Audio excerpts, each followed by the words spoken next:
우리에게 은혜 주실 하나님의 말씀은 창세기 3장 1절부터 24절까지의 말씀입니다. 창세기 3장 1절부터 24절까지의 말씀을 우리 드라마 바이블로 함께 말씀을 봉독하겠습니다. 네, 뱀은 여호와 하나님이 지으신 들짐승 중에 가장 간교하니라. 뱀이 여자에게 물어 이르되, 하나님이 참으로 너희에게 동산 모든 나무의 열매를 먹지 말라 하시더냐. 동산 나무의 열매를 우리가 먹을 수 있으나 동산 중앙에 있는 나무의 열매는 하나님의 말씀에 너희는 먹지도 말고 만지지도 말라, 너희가 죽을까 하노라 하셨느니라. 너희가 결코 죽지 아니하리라. 너희가 그것을 먹는 날에는 너희 눈이 밝아져 하나님과 같이 되어 선악을 알 줄 하나님이 아심이니라. 여자가 그 나무를 본즉 먹음직도 하고 보암직도 하고 지혜롭게 할 만큼 탐스럽기도 한 나무인지라. 여자가 그 열매를 따먹고 자기와 함께 있는 남편에게도 주매 그도 먹은지라. 이에 그들의 눈이 밝아져 자기들이 벗은 줄을 알고 무화과 나무 잎을 엮어 치마로 삼았더라. 그들이 그날 바람이 불 때 동산에 거니시는 여호와 하나님의 소리를 듣고 아담과 그의 아내가 여호와 하나님의 낯을 피하여 동산 나무 사이에 숨은지라. 여호와 하나님이 아담을 부르시며 그에게 이르시되, 네가 어디 있느냐? 내가 동산에서 하나님의 소리를 듣고 내가 벗었으므로 두려워하여 숨었나이다. 누가 너의 벗었음을 내게 알렸느냐? 내가 네게 먹지 말라 명한 그 나무 열매를 내가 먹었느냐? 하나님이 주셔서 나와 함께 있게 하신 여자, 그가 그 나무 열매를 내게 주므로 내가 먹었나이다. 여호와 하나님이 여자에게 이르시되, 네가 어찌하여 이렇게 하였느냐? 뱀이 나를 꿰므로 내가 먹었나이다. 여호와 하나님이 뱀에게 이르시되, 네가 이렇게 하였으니 네가 모든 가축과 들의 모든 짐승보다 더욱 저주를 받아 배로 다니고 살아있는 동안 흙을 먹을지니라. 내가 너로 여자와 원수가 되게 하고 내 후손도 여자의 후손과 원수가 되게 하리니 여자의 후손은 내 머리를 상하게 할 것이요 너는 그의 발꿈치를 상하게 할 것이니라. 또 여자에게 이르시되, 내가 네게 임신하는 고통을 크게 더하리니 네가 수고하고 자식을 낳을 것이며 너는 남편을 원하고 남편은 너를 다스릴 것이니라. 아담에게 이르시되, 네가 네 아내의 말을 듣고 내가 네게 먹지 말라 한 나무 열매를 먹었은즉 땅은 너로 말미암아 저주를 받고 너는 내 평생에 수고하여야 그 소산을 먹으리라. 땅이 내게 가시덤불과 엉겅퀴를 낼 것이라. 네가 먹을 것은 밭의 채소인즉 네가 흙으로 돌아갈 때까지 얼굴에 땀을 흘려야 먹을 것을 먹으리니 내가 그것에서 취함을 입었음이라. 너는 흙이니 흙으로 돌아갈 것이니라. 아담이 그의 아내의 이름을 하와라 불렀으니 그는 모든 산자의 어머니가 됨이더라. 여호와 하나님이 아담과 그의 아내를 위하여 가죽옷을 지어 입히시니라. 여호와 하나님이 이르시되, 보라, 이 사람이 선악을 아는 일에 우리 중 하나같이 되었으니 그가 그의 손을 들어 생명나무 열매도 따먹고 영생할까 하노라. 여호와 하나님이 에덴 동산에서 그를 내보내어 그의 근원이 된 땅을 갈게 하시니라. 이같이 하나님이 그 사람을 쫓아내시고 에덴 동산 동쪽에 그룹들과 두루 도는 불칼을 두어 생명나무의 길을 지키게 하시니라. 아멘. 오늘 날씨도 많이 춥고 또 코로나 재확산 가운데 분위기도 흉흉하지만 그럼에도 불구하고 또 예배 자리에 나오신 우리 사랑하는 성도들 한 분 한 분 또 각 가정에서 예배를 사수하시는 귀한 성도들, 또 오늘도 해외에서 많은 또 성도들 또 선교사님들도 함께 예배에 참여하는 줄 압니다. 모든 예배자 위에 하나님의 은혜와 평강과 또 더 신실한 보호가 함께하기를 주님의 이름으로 축복합니다. 제가 12월이 오는 줄도 모르고 아차 해보니까 벌써 12월 2일이더라고요. 이런저런 많은 일들 가운데 12월이 시작됐는데도 인지를 못할 정도로 세상이 빠르게 또 정신없이 돌아가는데, 그래도 제가 달력을 보면서 어떤 생각이 들었냐면은 그래도 12월이다, 그런 생각이 들었습니다.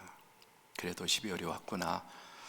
조금 험한 말이지만 옛날 군대 닭 모가지를 비틀어도 새벽은 온다, 그리고 저녁할 날을 기다렸는데, 이런 환경 속에 또 정말 목을 비트는 것 같은 계속 이런 코로나 상황이 지속돼도 그래도 또 연말은 오고, 또 이번에 성탄 추리를 한번 보시면은 유난히 저 꼭대기에 별이 환하지 않습니까? 역대 추리 가운데 아마 저 위에 별이 가장 제가 볼 땐 빛나는 것 같은데, 정말 우리 마음속에 예수님의 은혜와 또 성탄의 소망이 좀 여러분 마음속에 더 빛나고 따뜻하게 함께 하면 좋겠습니다. 자, 11월은 이제 감사의 절, 감사의 달, 교회력으로 감사의 달이어서 그런 말씀을 나누었지만, 이제 12월은 교회력으로는 이제 우리 아시다시피 성탄, 크리스마스, 성탄이라기보다는 사람들에게 크리스마스, 정작 주인공인 예수님과 아무 관계없는 크리스마스를 보내고 있는데, 교회력으로는 대림절이라고 합니다.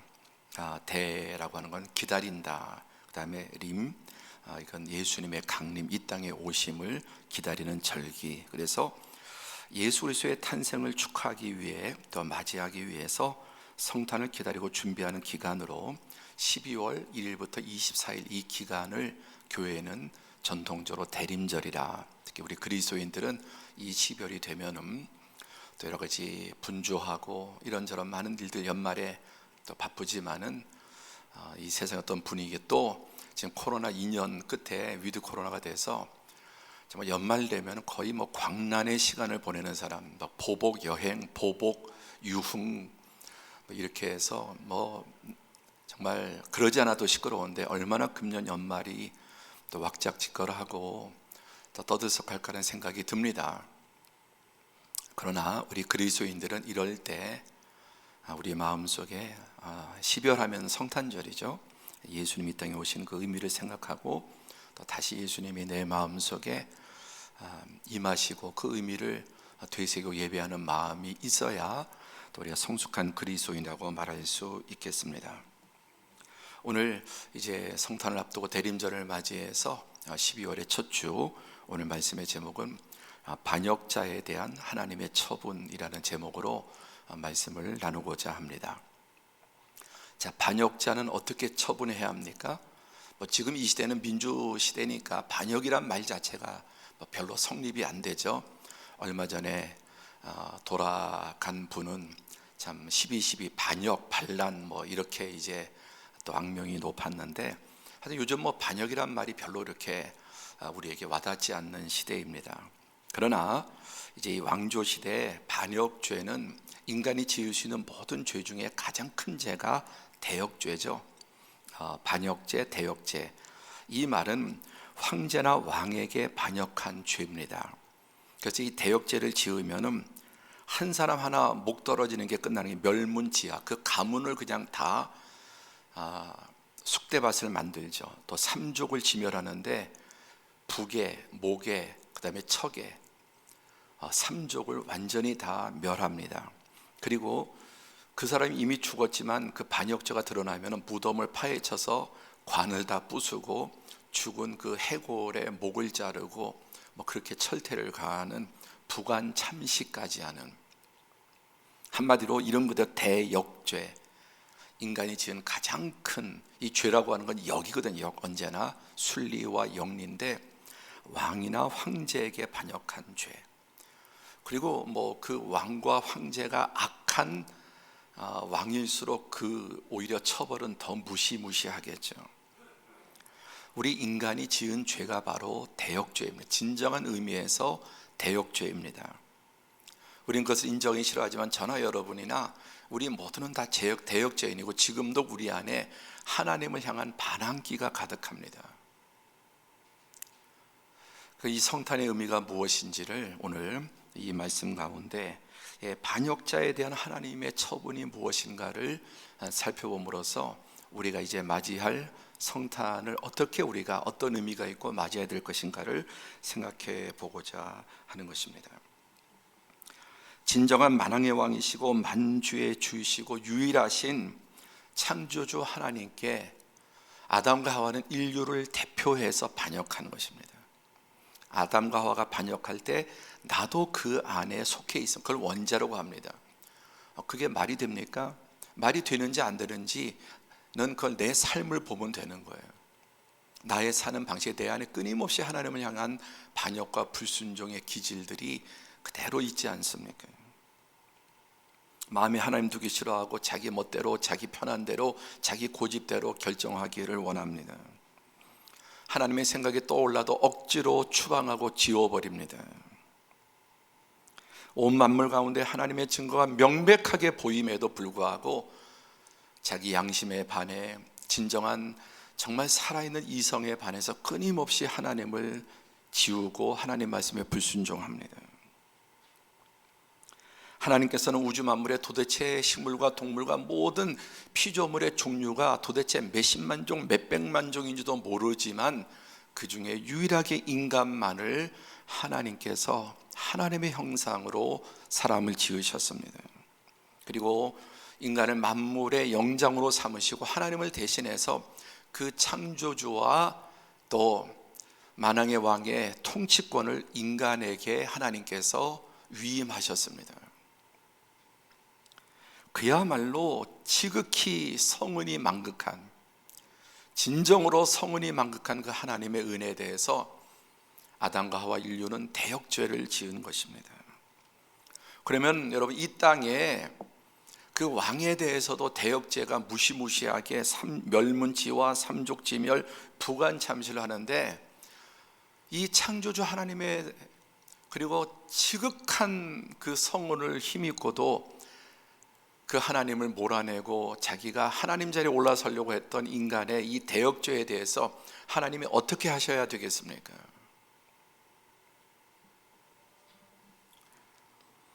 하나님은 어떻게 하셨는가?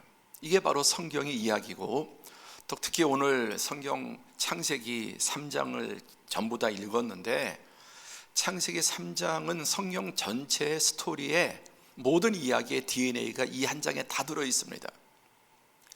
인간의 유전자 DNA만 검사해도 그 사람의 모든 그 생체 정보가 들어있는 것처럼 창세기 3장 안에는 성경의 모든 이야기의 메인 스토리가 DNA가 다 이 안에 들어있습니다. 자, 구약은 총 929페이지까지 있습니다. 신약은 260장까지 있죠. 구약이 구약이 한 75% 정도 되면 성경 전체. 그리고 이것을 장수하면 1189장입니다. 그리고 성경은 전체 31,171절입니다. 엄청난 사실 분량이, 워낙 종이를 얇게 또 작은 글씨로 써서 그렇지 이걸 보통 두께 종이와 글씨 크기로 쓰면은 얼마나 이 두께 한 3배, 4배가 될 겁니다. 이렇게 많은 내용에 성경의 첫 출발이 뭐냐?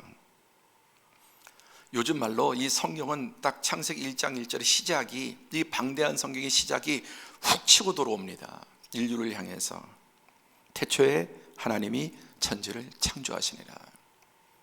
이거 가만히 곱씹어 보면 여러분, 정말 인정사정 보지 않고 시작부터 그냥 확 그냥 치고 들어오는 거예요. 성경은 참으로 놀랍고 위대한 선포로 시작을 합니다.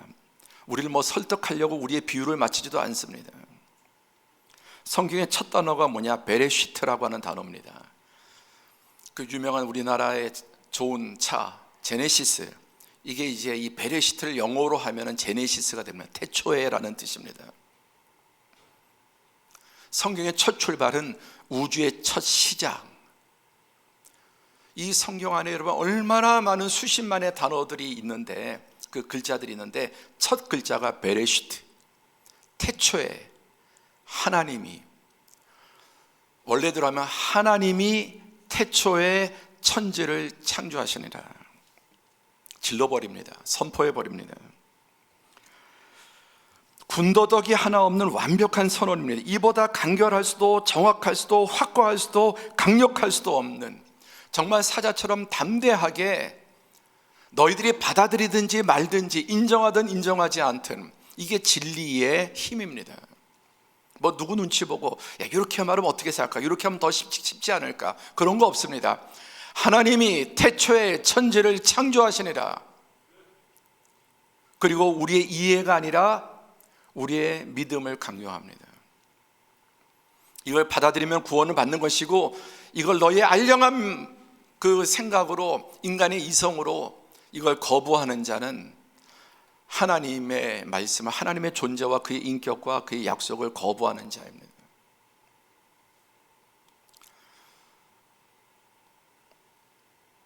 다시 한번 보세요.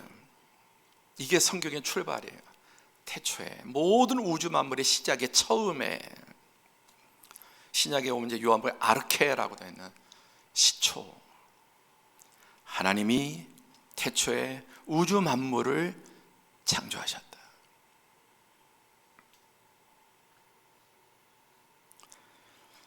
하나님이 만물의 창조주시고 당연히 지은 그분이 만물의 주인이시고, 그분은 아무 맹목적으로 이 우주 만물을 지으신 것이 아니라 선하고 복된 목적에 따라 하나님은 모든 것을 지으셨고, 그 중에 인간을 만물의 유일한 영장, 독보적인, 여러분, 이 세상의 모든 경쟁에는 비등비등하지 않은 1등, 2등이 뒤바뀌기도 하고, 여러분, 인간과 비등비등하고 왔다 갔다 할 수 있는 존재가 있습니까? 원숭이가 그렇습니까? 돌고래가 그렇습니까?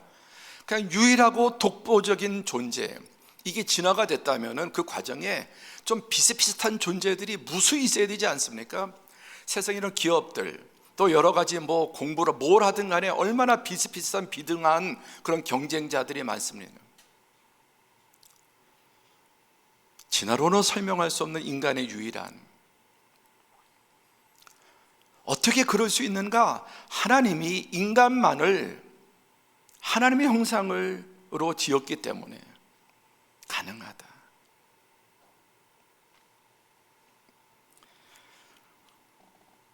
그래서 우리의 모든 신앙은 창세기 1장 1절을 받아들이면 나머지가 전혀 문제가 안 됩니다. 안 돼야 돼요. 아니, 이 말씀을 믿는데 뒤에 어떤 말씀이, 믿지 못할 말씀이 어디 있습니까? 그러니까 창세기를 딱 열어서 1장 1절에서 이걸 못 넘어서면 한 걸음도 신앙은 진전이 안 돼요. 그리고 이 구절만 내가 받아들이면 뭐가 문제예요? 뭐가?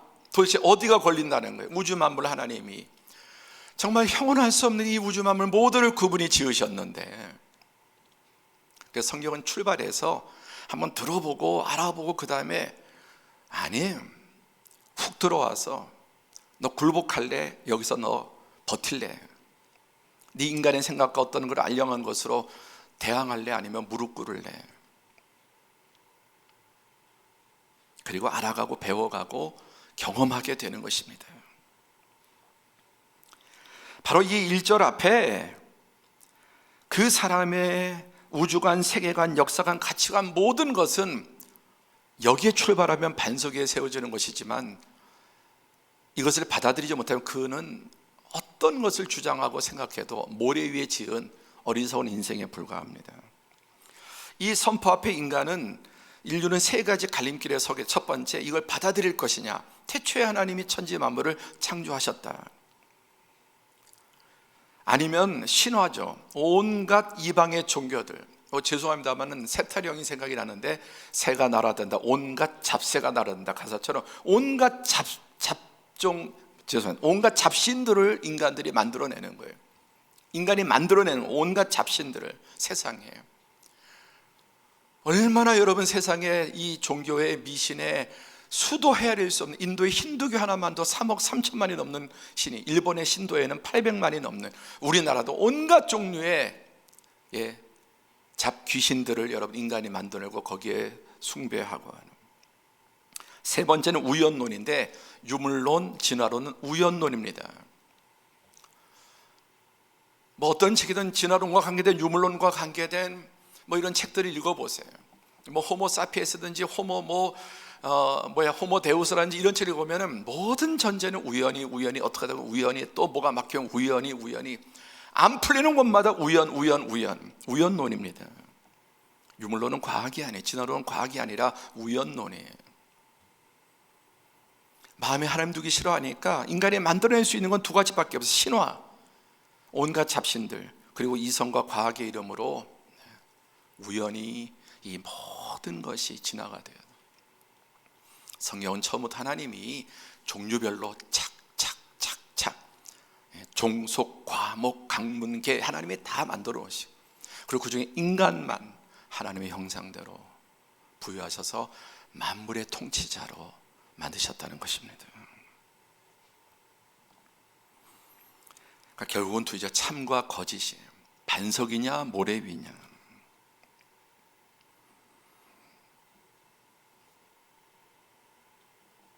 그런데 여러분, 이 시점에 태초에 하나님이 천지를 창조하시는 이 시점은 누구도 거기에 없었기 때문에 누구도 그것을 볼 수 없고 알 수 없어요. 제가 어저께 뭐 했는지 아시는 분이 있습니까? 아무도 모르실 거예요. 여러분이 본 적이 없지 않습니까? 저는 어저께 24시간 동안 제 목양실에서 한 걸음도 나오지 않았어요. 24시간 내내 목양실에만 있었어요. 그러니까 제가 한 것도 여러분이, 저도 물론 여러분 모르고, 그런데 그 증거가 뭐냐면은 교회 CCTV가 여러 군데 있지 않습니까? 보면은 정말 제가 한 걸음도 목양실 밖에서 안 나왔다는 것을 입증할 수 있습니다. 믿음의 눈으로 보면 자연 만물은 창조주 하나님의 창조의 입증이에요.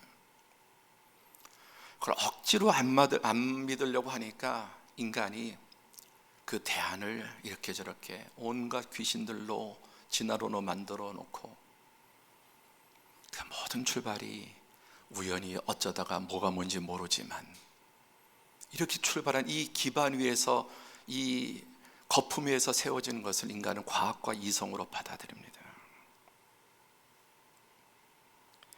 우주만물은 어떻게 시작되었고, 인간은 어떤 존재로 지음받았고, 어떻게 인간이 또 만물의 영장이 되었고, 그런 인간이 어떻게 타락하게 되었고, 오늘 세상에 우리가 겪는 이 모든 불행과 고통의 문제와 원인이 무엇인가, 지금 이 지긋지긋한 이 코로나의 원인도 무엇인가, 그게 오늘 성경에 다 답이 있고, 특히 창세기 3장에는 그 DNA가 다 들어 있습니다. 그리고 그 결론에 예수님이 왜 오셨는가, 그것을 이미 예수님 오시기 최소한 4,000년 이전에 창세기 이미 기록하고 예언하고 있는 것입니다. 자, 오늘 이 말씀은 성경 전체에 대한 가장 중요한 핵심을 여러분 조금 약간 자만하게 말하면 1타 강사처럼 한번, 이 성경 아까 얼마나 된다고 했습니까? 이 분량이 엄청나잖아요. 1189장의 이 31,171절에 가장 중요한 5가지 핵심을 말씀을 드리겠습니다. 그게 바로 성탄의 이유입니다. 첫 번째, 하나님의 창조. 하나님은 도대체 왜 창조를 하셨는가, 그리고 그 결과는 어떠한가. 금방 본 것처럼 창세기 1장 1절에 4절에 태초에 하나님이 천지 우주 만물을 창조하셨다. 어떻게? 우연히 어쩌다가가 아니라 하나님이 이르시되, 하나님이 가라사대 빛이 있으라 하시니 빛이 있었고, 전능하신 창조주 하나님의 말씀에 따라서 첫째 날, 둘째 날, 셋째 날 말씀하시자 그대로 되니라. 말씀하시자 그대로 되니라. 그래서 창세기 1장에는 이게 6번 반복됩니다. 그리고 말씀하시고 그대로 되었고 하나님 보시기에 좋았더라. 창세기 1장 4절에 10절에 12절에 18절에 21절에 25절에 6번 나오고, 마지막 31절엔 이렇게 매듭을 짓습니다. 시작. 하나님이 지으신 그 모든 것을 보시니 보시기에 심히 좋았더라. 더 이상 좋을 수 없는, 더 이상 추가할 것도 없고 이게 뭐가 이상해서 뺄 것도 없는 완벽한 상태, 하나님 보시기에 심히 좋았다. 전능하신 완전하신 그분 보기에 어떠한 결점도 문제도 모자람도 없는 우주 만물이 전능하신 창조주의 말씀에 따라 지어졌고, 그리고 그것은 하나님 보시기에 심히 좋았다고 했습니다.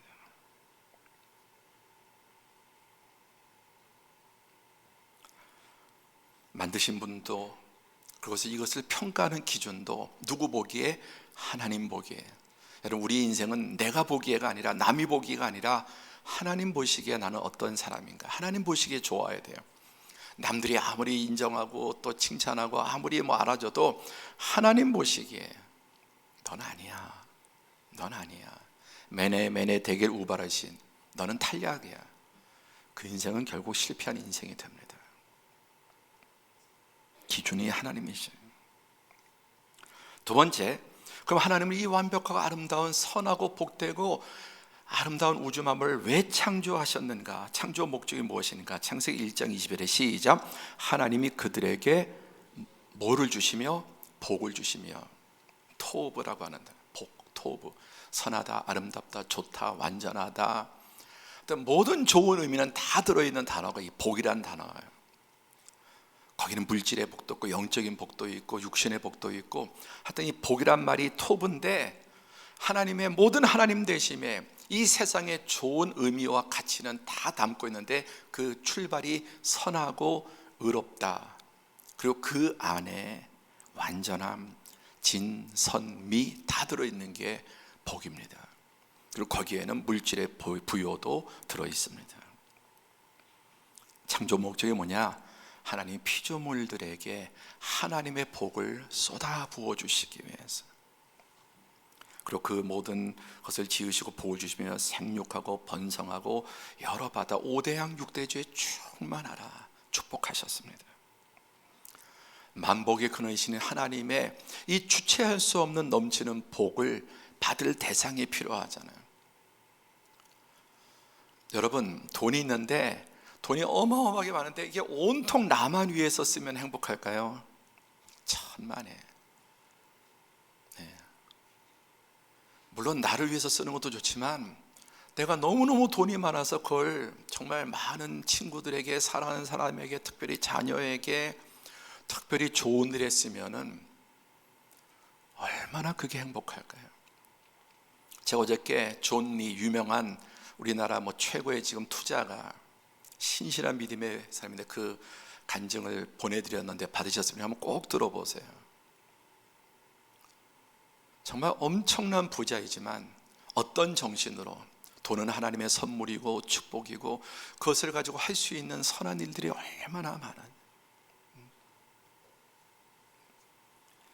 하나님의 창조 목적은 복을 주시고 생육하고 번성하고 충만해지는 것입니다. 또 창세기 1장 29절에 하나님이 이르시되 내가 온 지면에 씨 맺는 모든 채소와 씨 가진 열매 맺는 모든 나무를 너희에게 주노니 너희의 먹을 것이 되리라. 그래서 자연이 서로 상호관계 유기체로서, 광물은 식물, 식물은 또 동물, 또 그리고 이 꼭대기 인간, 그래서 풍성하게 하나님이 주신 모든 것들을 누리는 것입니다. 하나님의 창조 목적과 그 결과, 하나님 복을 주심. 그래서 하나님의 복을 누리는, 여러분, 자녀들이 부모 때문에 복을 누리면 얼마나 부모는 행복합니까? 그렇죠? 정말 부모의 가장 큰 행복은 나의 수고와 헌신으로 자녀들이 잘 된다면, 자녀들이 부요도 누리고 최고의 교육도 받을 수 있고 부모를 힘입어서 그 부모의 그늘과 수고 아래 자녀들이 잘 된다면, 부모에게 그보다 더 큰 기쁨과 보람은 없습니다. 창조주 하나님이 원하시는 것이 바로 그러한 것입니다. 그럼 그 가운데 하나님이 왜 사람을 창조하셨습니까? 하나님이 사람을 창조하신 목적은 무엇입니까? 26절에 보니까 하나님이 이르시되 우리의 형상을 따라, 복수죠, 우리의 모양대로 우리가 사람을 만들고, 성부, 성자, 성령 삼위일체가 존재하시고 삼위일체께서 함께 협의해서 우리 인간을 만들고, 그래서 우리 형상, 우리의 모양대로 우리가 사람을 만들어서 그들로 바다의 물고기, 하늘의 새, 가축과 온 땅과 땅에 기는 모든 것, 하나님이신 피조물, 우주 만물을 다 인간에게 위임해서 그들이 다스리게 하자. 그리고 그렇게 다스리기 위해서는 인간은 다른 존재여야 되죠. 27절에 하나님이 자기 형상 곧 하나님의 형상대로 사람을 창조하시되 남자와 여자로 창조하시고, 하나님의 계획과 목적 가운데 만물의 영장으로 그 일을 수행할 수 있도록 인간에게만 독보적으로 하나님의 형상을, 우리 형상, 우리 모양을 집어넣어서 사람을 만드는, 그것이 인간의 유일성과 또 이 독보적인 모든 피조물들과 구별되는 이유입니다. 진화가 아니고. 자, 하나님의 관심사를 보면 창세기 1장 1절에서 25절까지 우주 만물 모든 것을 지으신 것이 25절 안에 다 담아 있어요. 태양보다 100억 배가 큰 별도 있다고 하고, 우주에 은하계만 몇 조 개가 되고, 도무지 형언할 수 없는 그런 거대한 우주 창조를 창세기 1장 1절부터 25절까지 단지 25절에 다 그 안에 담았습니다. 거시적인 우주 만물에 대한 파노라마입니다. 그런데 1장 26절부터 2장 25절까지는 총 31절이거든요. 자, 우주 만물 모든 것의 창조보다 인간 하나에게 배당하는 하나님의 관심이 더 큰 거예요. 그래서 이 우주 만물에서 쫙 클로즈업해서 인간에 대한 것만 1장 26절부터 2장 25절까지 31절에 해당해요. 하나님의 관심이 어디 있는가를 보여줍니다. 우주 만물 모두보다 5절이나 더 많습니다. 그리고 예수님은 온 천하보다, 우주보다 사람이 더 귀하다. 하나님이 인간을 어떻게 세상하시는가를 보여줍니다. 나머지 모든 것은 하나님의 그 우주 만물이 인간을 위한 무대요, 소품이요, 인간이 하나님 이제 그 복을 받아서 그것을 개발하고 또 넓혀 나가는 무대고 소품이지, 주인공은 사람인 겁니다.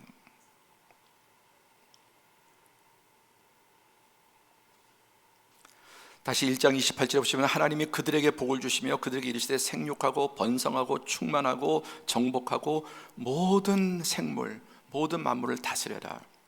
자, 여기 생육, 번성, 충만은 식물과 동물계에도 하신 말씀이 똑같아요.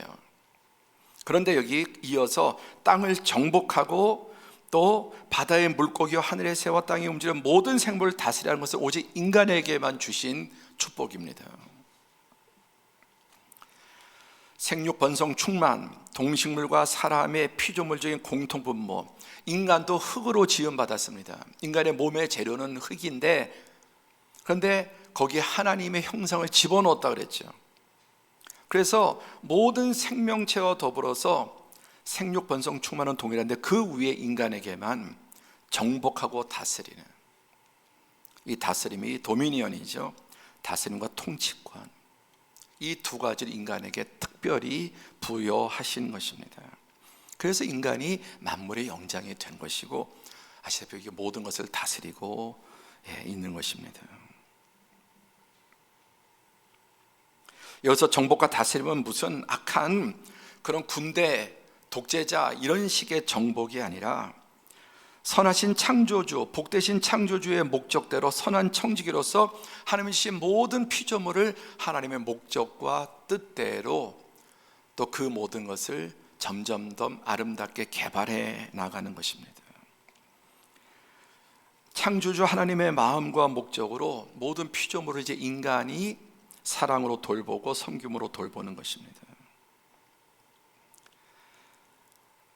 하나님의 목적대로, 법칙대로, 질서대로 그렇게 돌보아서 하나님 안에서 사람과 사람, 사람과 자연, 사람과 하나님이 이 보시기에 힘이 좋은 축복이 그대로 유지되는 게 아니라 점점점 증가해 나가는 거예요. 아무리 좋은 것도 그대로 계속되면 실증납니다. 아무리 좋은 것도 계속, 그럼 새로운 걸 원해 인간은 본능성상. 그래서 하나님 무한하게 이것을 넓혀 나갈 수 있도록, 그래서 그 유명한 아바드 샤마르 계속해서 개발해내라. 문화도, 과학도, 이성도, 예술도, 자연도, 이 모든 재료를 가지고 우리가 여러분 10개 아라비아 숫자를 가지고도 무한한 많은 숫자들을 만들어내고 물감 색깔을 가지고 사본색을 가지고도 또 도레미파솔라시를 가지고 끝도 없는 음악을 만들어내잖아요. 이 우주 만물을 가지고 인간이 끝도 없이 계속해서 새로운 것을 만들어요. 지루할 수가 없죠.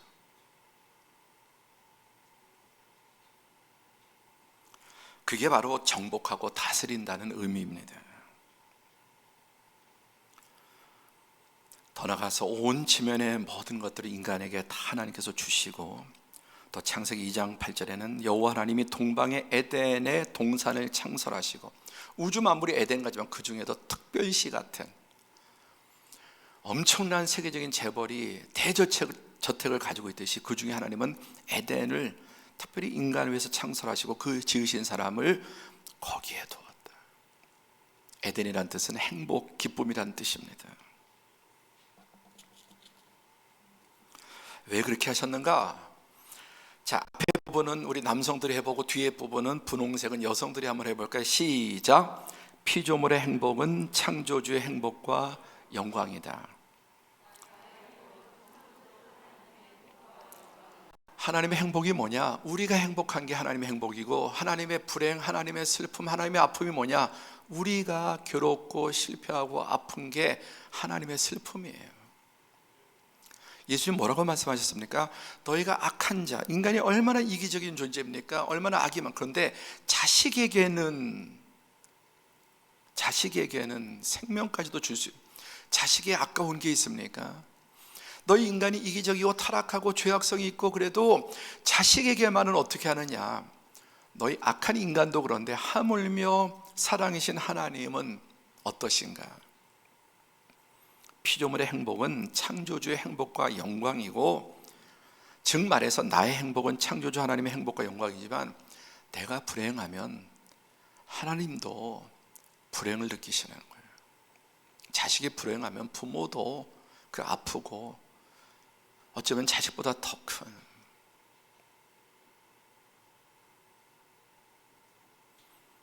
하나님이 사랑이시기 때문에 그렇습니다. 그래서 하나님께서는 여기에 보면 또 사명이 있는 거냐. 그저 뭐 에덴 동산에서 뭐 기타나 퉁기고 비파나 퉁기고 먹고 자고 놀고 수영하고, 이게 아니라 땅을 갈 사람도 없었으므로, 갈 사람도, 인간을 만드신 땅을 간다. 이게 바로 아바드라고 하는 말이에요. 경작한다는 말인데, 이 에덴이 계속 그대로 10년, 100년, 1000년이 있으면 질린다니까, 인간은. 그래서 계속 끊임없이 무한히 개발하는 거예요. 그 땅을 간다는 의미, 농사짓는다는 의미를 넘어서. 그래서 창세기 2장 15절에 여호와 하나님이 그 사람 이끌어 에덴 동산에 두어, 의도적으로 이끌어서 거기에 두어서 그것을 경작하고 지킨다. 이 경작한다는 말이 참 또 엄청난 말이에요. 문학도 경작, 음악도 경작, 과학도 경작, 주신 그 지혜를 가지고 계속해서 뭔가 만들어내고 창작하고, 또 이렇게 합성도 하고 분리도 하면서 끊임없이 늘려나가는 거예요. 그게 경작이에요. 왜? 멈춤 없이 계속해서 늘어나는 겁니다. 그리고 그 다음에 이걸 지켜야 되는 거예요. 이 말씀 속에는 빼앗길 수 있다는 거예요. 건강도 빼앗길 수 있고, 행복도 빼앗길 수 있고, 가정도 빼앗길 수도 있고, 돈도 빼앗길 수 있고, 여러분 다 빼앗길 수 있어요. 그래서 점점 이걸 가지고 늘려나가라. 그리고 하나님 주신 이 복과 생명과 행복을 빼앗기지 말고 지켜라는 거예요.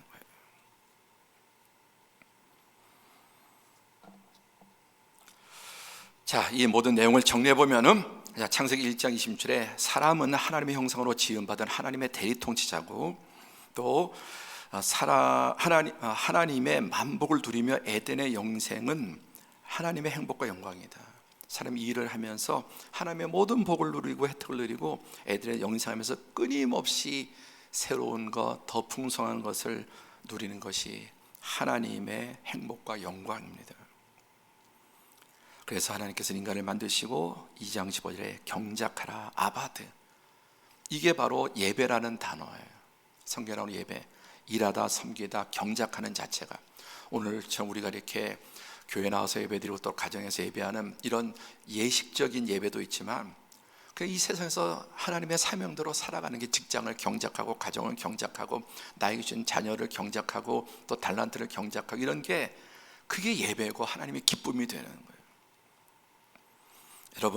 여러분이 하신 일이 사단의 경작이, 악을 경작하는 게 아니라 하나님의 경작이 되어서 여러분 자신도 복되고 가치 있고 세상을 유익하게 하고, 그게 무엇이든지, 그래서 무한한 분야들이 있는 거예요. 그래서 이 많은 것 중에 한 가지만 제대로 해도, 요리를 해도 되고 뭘 하든지 하여튼 운동도 얼마나 많습니까? 예술도 종류가 얼마나 많습니까? 하여튼 한 가지만, 음식도 수만 가지 음식 가운데 한 가지만 잘 경작해도 그 사람은 자신도 복되고 세상에 크게 유익하게 할 수 있는 거예요. 이게 서로 상호작용하면서 점점 더 풍성하게 누리는, 끊임없이 확장. 그래서 지구가 다 정복되면은 화성도 갈 수 있는 거고 목성도 갈 수 있는 거고 태양계를 벗어날 수도 있는 겁니다.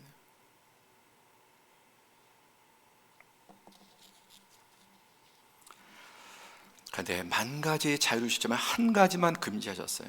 모든 우주 만물 가운데 딱 하나만 금지하시죠. 여호와 하나님이 그 사람에게 명하여 이르시되 동산 각종 나무 열매는 내가 임의로 못해, 나머지 모든 것은 네 마음대로 해. 묻지 마, 마음껏 다 해. 그러나 딱 이거 하나는 지켜. 17절 시작. 선악을 알게 하는 나무의 열매를 먹지 말라. 내가 먹는 날에는 반드시 죽으리라. 유일한 한 가지의 금지, 선악을 알게 하는 나무의 열매를 먹지 말라. 그것을 먹는 날에는 반드시 죽는다.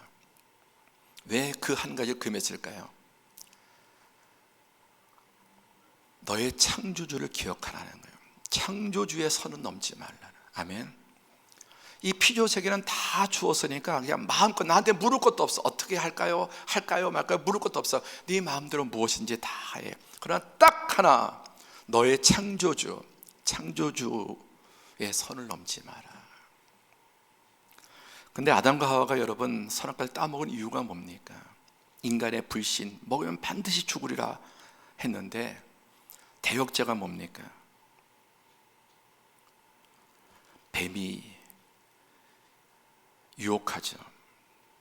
절대로 죽지 않아. 하나님은 반드시 죽는다 그랬는데 뱀은 절대 죽지 않아.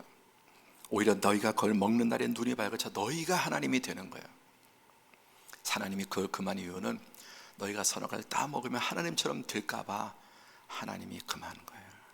너희가 그걸 먹는 날에는 하나님처럼 된다. 그 말에 속아서 탐욕이 불일듯 일어나서 6절에 여자가 그 열매를 따먹고 자기와 함께 있는 남편에도 주매 그도 먹은지라. 따먹은 동기가 뭡니까? 하나님처럼 되려고. 하나님이 하신 건 딱 하나예요. 나에게만 맘먹지 마.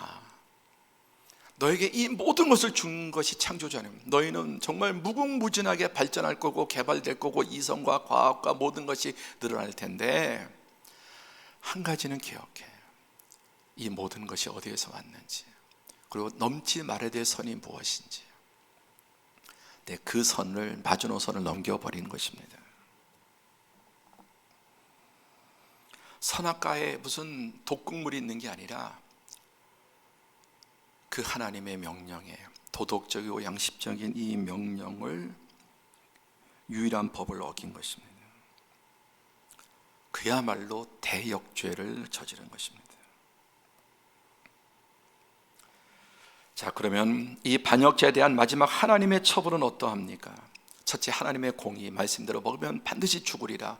저주와 사망이 올 것을 말씀하셨는데 땅이 너로 말미암아 저주를 받아. 인간은 만물의 대표이고 만물을 다 인간에게 주었기 때문에 온 피조물이 인간 때문에 함께 저주를 받고, 그리고 너는 에덴에서 쫓겨나서 평생에 수고하여야, 이 수고는 그냥 죽도록 수고하는 거예요.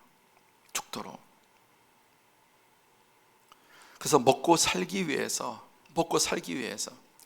저는 그것이 생존을 위한 것이 아니었는데 이제는 생존을 위해서 땅을 갈아야 돼요. 그래야 그 소산을 먹을 것이에요.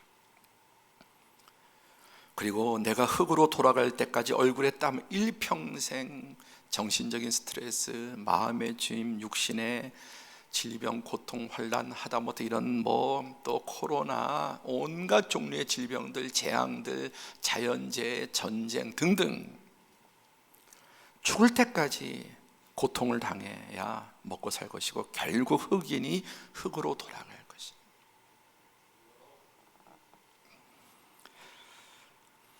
그리고 하나님께서 에덴 동산에서 그들을 쫓아내시죠.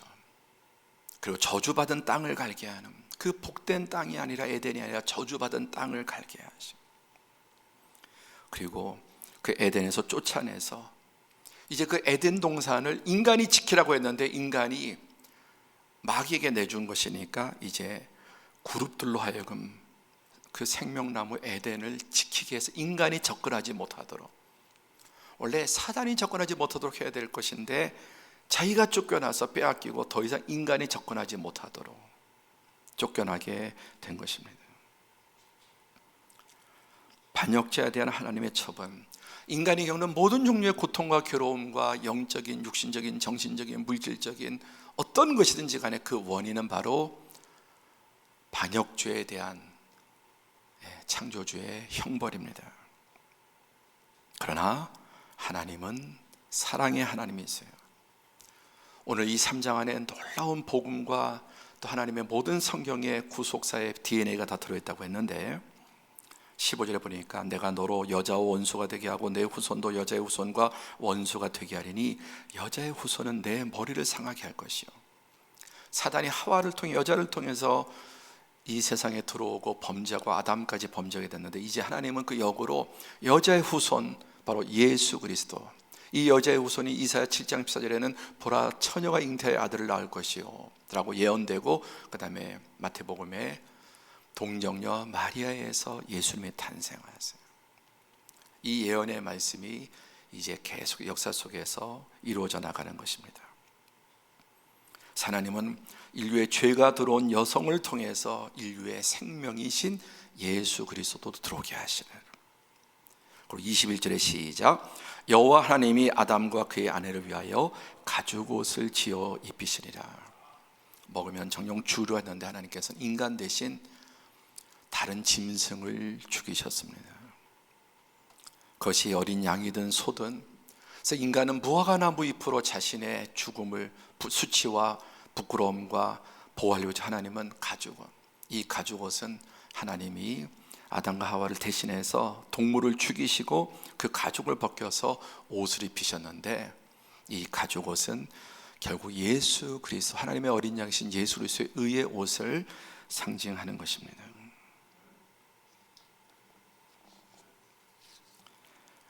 이 모든 것을 가장 정확하게 성경이 말씀하는 게 바로 이것입니다. 로마서 6장 23절 시작, 죄의 삭은 사망이요 하나님의 은사는 그리스도 예수 우리 주 안에 있는 영생이니라. 죄의 삭은 하나님의 공의에 의해서 심판을 받습니다.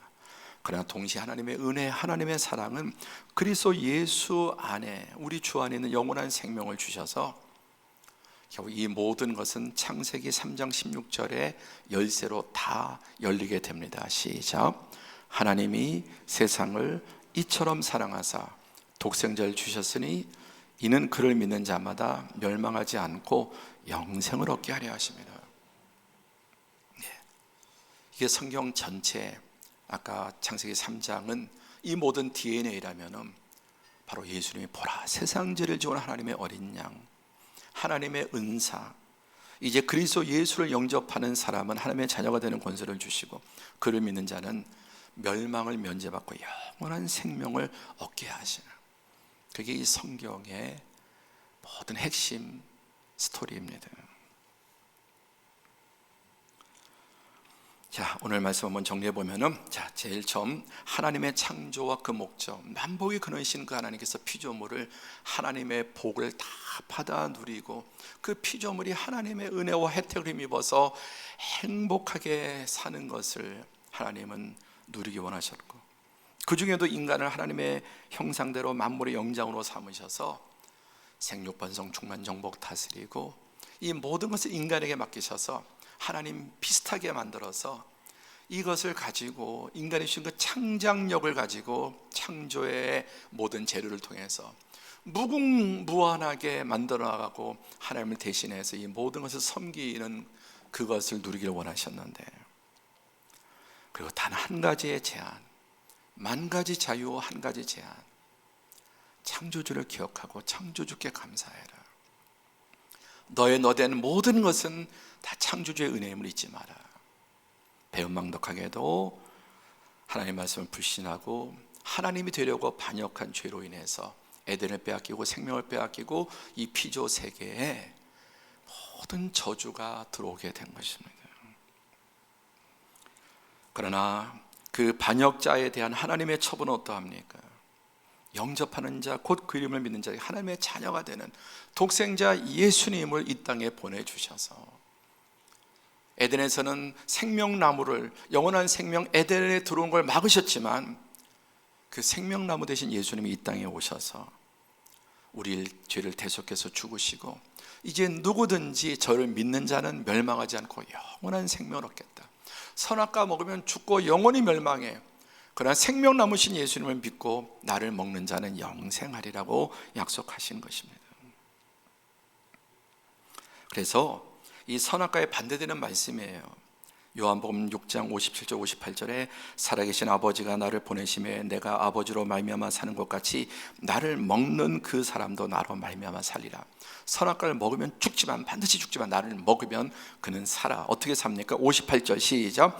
이것은 하늘에서 내려온 떡이니 조상들이 먹고도 죽은 그것과 같이 아니하여 이 떡을 먹는 자는 영원히 살리라. 그 생명나무 생명의 떡, 바로 예수님이 이 땅에 오셔서 내 살을 먹고 내 피를 마시라. 예수님의 대속의 죽음을 받아들이고 영접할 때 하나님은 다시 그에게 영원한 생명을 넘어서 하나님의 자녀를 삼아 주시는 것입니다. 한 번 더 읽어보죠. 자, 첫 번째 우리 남성부터 시작. 피조물의 행복은 창조주의 행복과 영광이다. 여성들, 나의 행복은 창조주 하나님의 행복과 영광이다.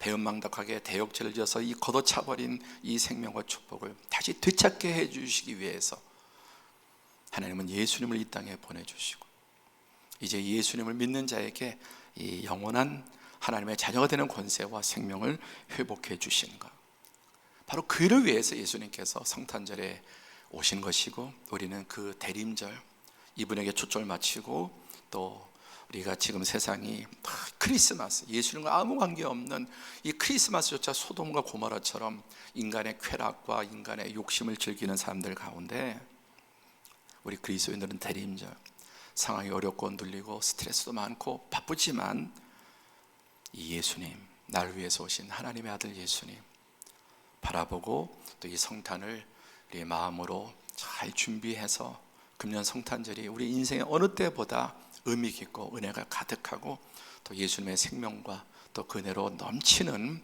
성탄이 되기를 축복합니다.